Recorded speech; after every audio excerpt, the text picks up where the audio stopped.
How's it going, everybody? My name's Cal, and today I've got what I believe to be the best PVE build in 1.7.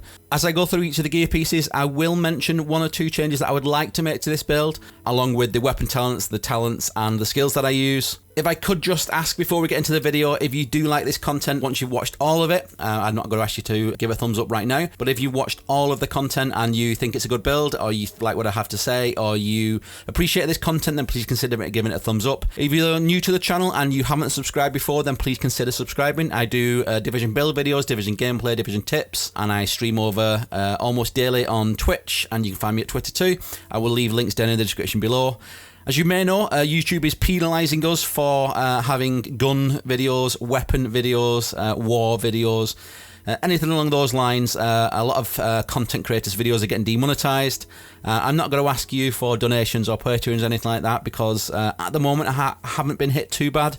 But if I could just ask for, a couple of hundred likes on this video, just to get it out there, just to get it into other people's activity feeds and get people being able to watch this video, it would be much appreciated. Anyway, without much further ado, let's jump right into the video, and I do have some gameplay right at the end, just to give you guys a feel of what this build is capable of. So let's jump right in. We'll go through the gear pieces first, the weapons, the skills, the talents, and then I'll take you through my character sheet. So first up we have a defense chest. It's rolled 1915 armor. It's got a reasonable stamina roll. This is the first change that I would make. I would roll it to firearms, absolutely, because stamina in 1.7 is just not worth investing into. I would always roll firearms or electronics. I would never invest into stamina. It's rolled with 6% enemy armor damage, which is super important, and as you'll see later on in the build, all this enemy armor damage is super important, and it's also rolled with health and ammo capacity. And because of the two-piece bonus, we have 15% protection from elites, and that comes from the two pieces of defense. As you will have seen from the start screen, we have two pieces of defense and a ninja bag, so we actually get three pieces, and that three-piece bonus is 10% damage to elites. Again, absolutely invaluable for any PvE build, and this is why I believe it's one of the strongest. In all of my gear pieces, I have purple stamina mods with 4% damage to elites. Again, you can get firearm stamina mods with damage to elites. Next up, the mask is a defense mask. It's rolled 1237 firearms, 7% enemy armor damage, 12% damage to elites. It also has in it a 4% damage to elites mod. Again, we're getting 2-piece protection from elites, which is good for PvE, and 10% damage to elites for the 3-piece defense bonus.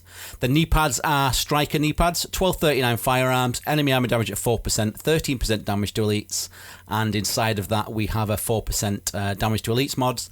The armor on these is really good. The firearms is fairly respectable, and damage to elites and enemy armor damage are the stats that you are looking for. If you didn't want as much enemy armor damage, you could opt to roll the enemy armor damage for health, but for this build and to get the numbers that I get, I've decided to roll enemy armor damage in my major attribute.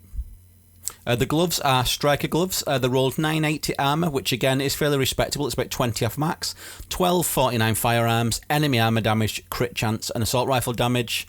I think the ideal for these gloves would be enemy armor damage, assault rifle damage, and crit damage, because as you can see, we are trying to go everywhere on this gear set on the weapon mods for unconditional PvE damage, so that we don't have to rely on competent or any talents like that. We're just looking to up our damage without having to do anything. Just shoot an enemy, it dies. So yeah, enemy armor damage, assault rifle damage, and of course because I've got two pieces, and in fact because of the ninja bag 3 pieces, I'm benefiting from 20% stability and 10% enemy armor damage.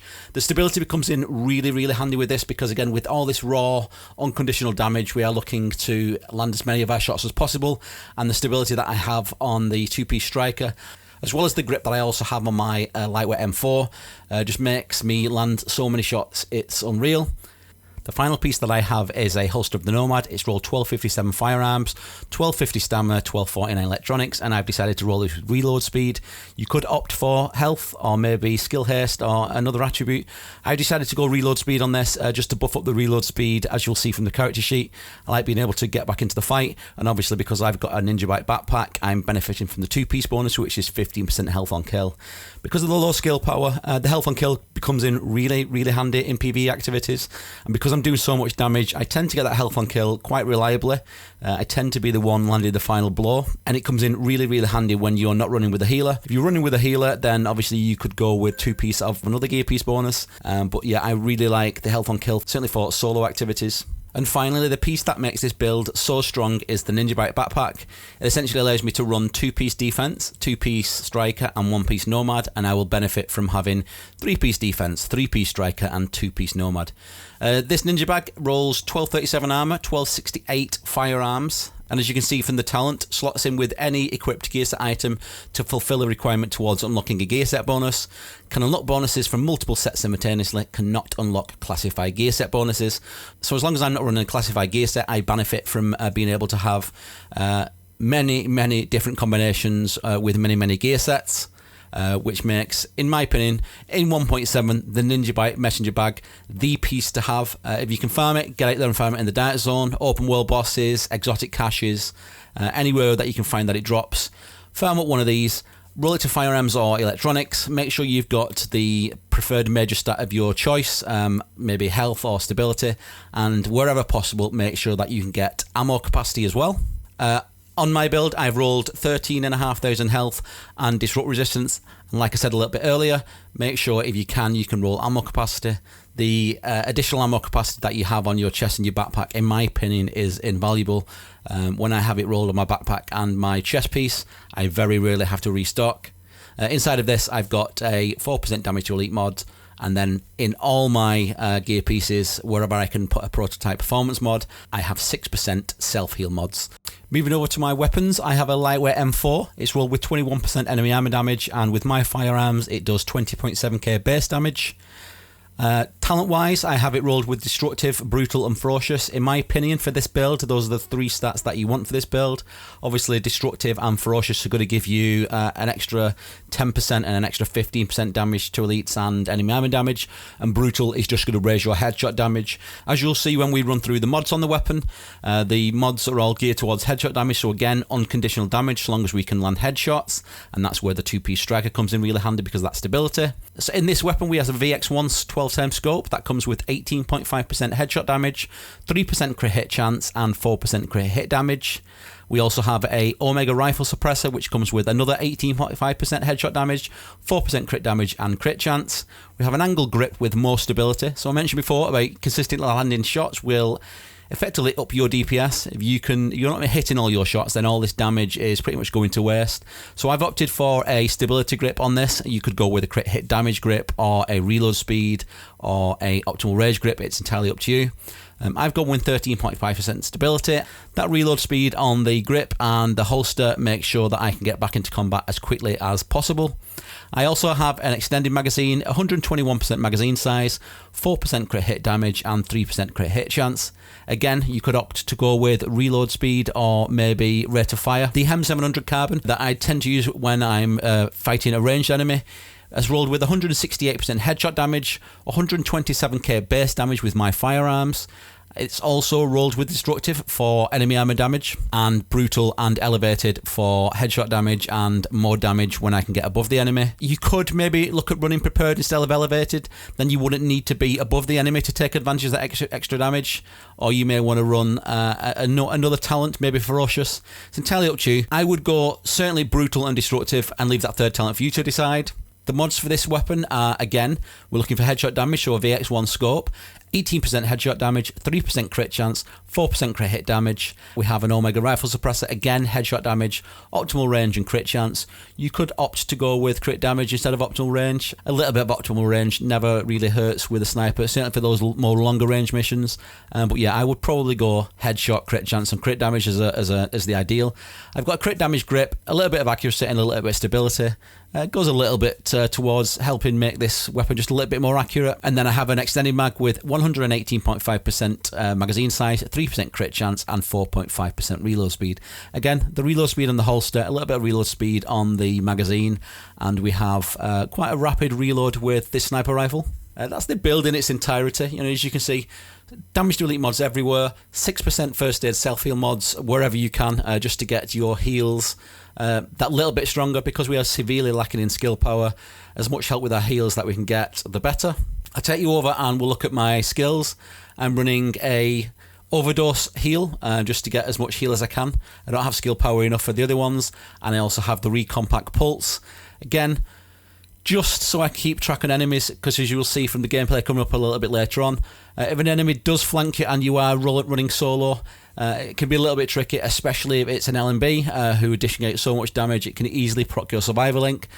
So I've gone with, as I do with most of my builds, the recon pack and the overdose for PvE activities. If you've got somebody out there, maybe a tactician who can run a really strong pulse, then you could opt for something else.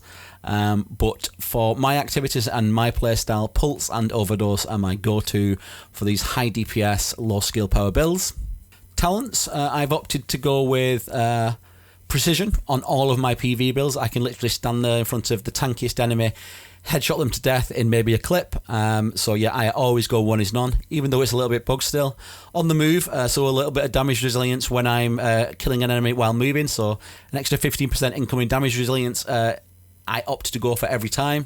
I've also gone with critical save, so use a medkit during low health to increase damage resistance by 20% for 10 seconds. So again, if I'm getting low in that last health segment and I prop my medkit, it's super strong. And then I'm running with combat medic because I'm running with a group at the moment for most PV activities. You could opt to go with precision or maybe tactical advance. So maybe you could get rid of on the move and couple tactical advance along with evasive action. A bit of extra damage by going cover to cover, but also reduce your incoming damage when you are doing those cover to cover moves. These are the talents that I run with at the moment. Feel free to play about with these so that they complement your playstyle, but these should be a relatively good starting point for this build.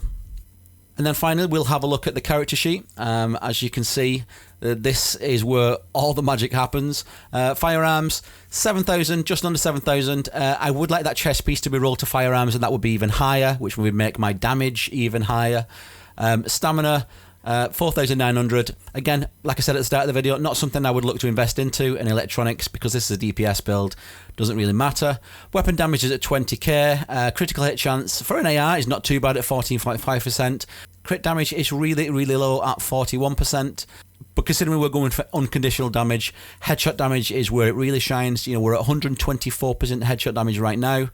Stability at 33%, so again that striker stability and the additional stability that I get from the grip on the assault rifle gives me 33% stability, means I can land more bullets, do more damage, and yeah, that would be my recommendation for the amount of stability that you want to be looking to stack into.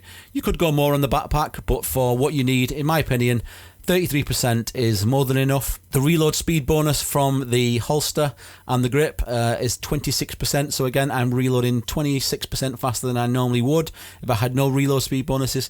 Really handy to get back into the battle. We then have the assault rifle damage bonus, which is coming from the gloves.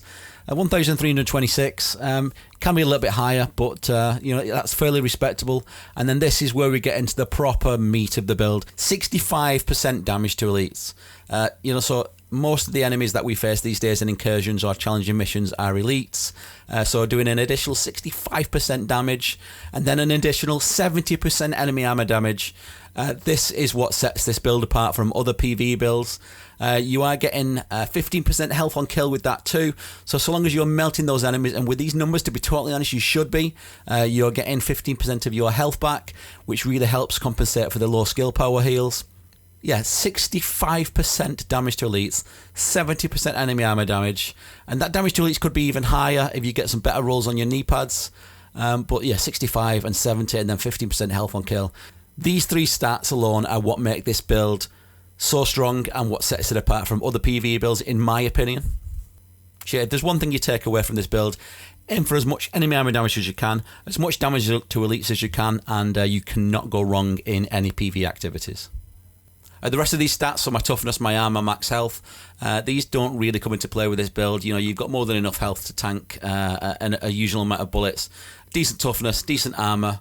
We would lose a bit of that toughness if we roll that chest of firearms, but also protection from elites comes in really, really, really strong too. And we're getting that from the two-piece defense. And the rest of these stats don't really come into play into PvE activities, so increased kill XP and things like that. Finally, I just wanted to show off my mask and the striker vanity set. It looks absolutely amazing, absolutely beast. I would not want to run into that in the dark zone or anywhere else. That about wraps it up for this video. Like I said at the start, if you did like this, please give it a thumbs up. If you're new to the channel, please consider subscribing. If you have a question, you want to add something, you want to maybe recommend a change to this build, leave a comment down below in the comment section. I'm going to throw us some gameplay so you can see this in Russian Consulate solo. Again, guys, Thank you very much for taking the time to watch all of this video. If you got this far, it's much appreciated. My name's been Cal. You guys have been absolutely amazing as always, and I will see you guys in the next video. We'll let you know if we ID any likely hiding spots.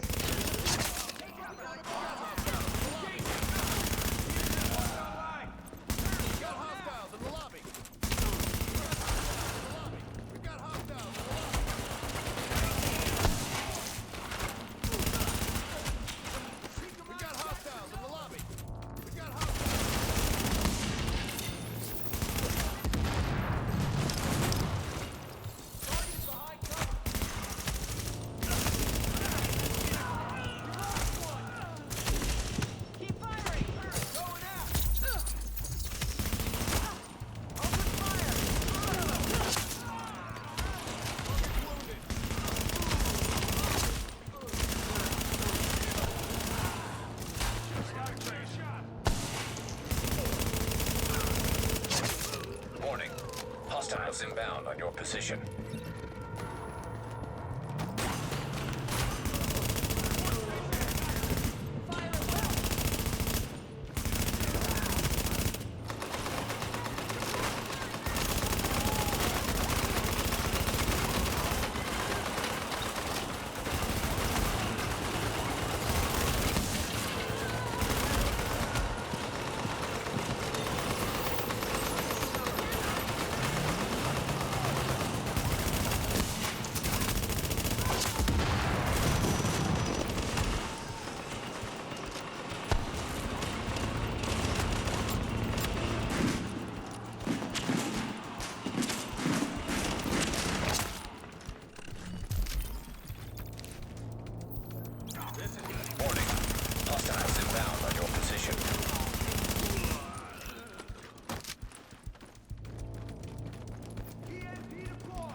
Hostiles inbound on your position.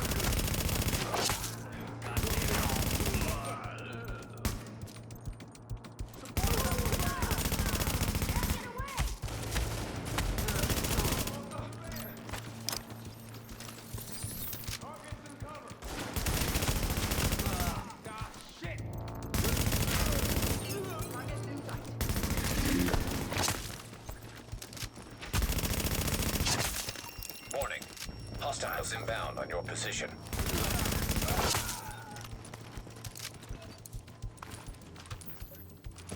Something like that. Be on the lookout, okay?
You've been hacked. Agent, whatever did that to you was shape tech, which means there's someone in your vicinity using shape tech, which makes them our new target. Reacquire that tech and Chernenko's data with it, any way you see fit.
On my way, horn it out.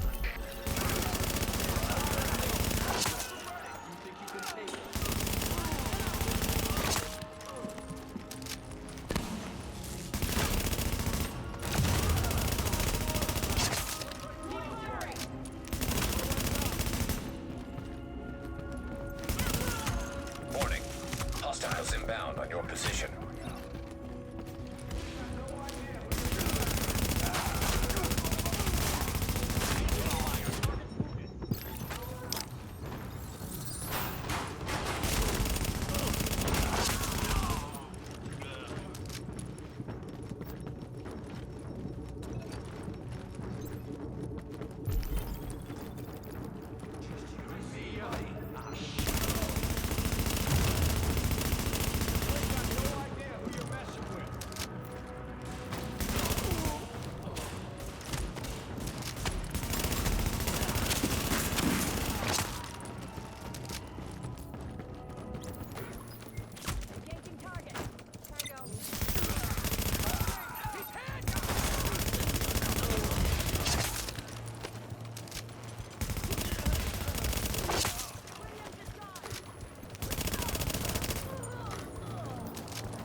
Something scary. It's a good thing I've got this. Not that good. We had Chernenko taken out from under our noses. I've got his notes.